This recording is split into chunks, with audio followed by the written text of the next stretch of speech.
বিয়ের পর স্ত্রী কার সাথে চলবে, কার কথা মতো চলবেন, শাশুড়ির নাকি স্বামীর? বিয়ের পর অবশ্যই স্বামীর কথা মতো চলবেন।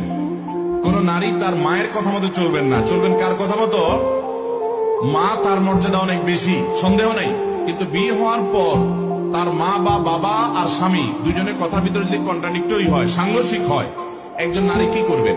তার প্রথম চেষ্টা হবে সমন্বয় করা, যে কোনো একজনকে বোঝানোর যে তুমি একটু ছাড় দাও, তাহলে তার ঝামেলা দূর হয়ে গেল। যদি কোনোভাবে সমন্বয় করতে না পারেন, তাহলে তিনি স্বামীর নির্দেশ মানবেন, কারণ বিয়ে হয়ে যাওয়ার পরে তার অভিভাবক হলো কে? স্বামী। তবে মা বাবার কাছে করজোড় করে মাপ চাবেন, চোখের পানি ফেলবেন, তাদের কাছে দোয়া চাইবেন, ক্ষমা চাইবেন যে আমার অপারগতা, আমি পারছি না, কিন্তু আমার মনে চাচ্ছে তোমাদের কথা শুনতে। তারা বুঝবে যে সন্তান বেয়াদবি করে নয়, বরং স্বামীর আনুগত্য করতে গিয়ে বাধ্য হয়েছে, আসলে সে আমাদের কথা শুনতে চায়। আমরা অনেকে আছি পারিবারিক জীবনে সমন্বয় করতে পারি না, যার কারণে আমরা ভুলগুলো করে থাকি। আল্লাহ আমাদেরকে এই সমস্ত বিষয়ে সঠিক সিদ্ধান্ত গ্রহণ করার তৌফিক দান করুন।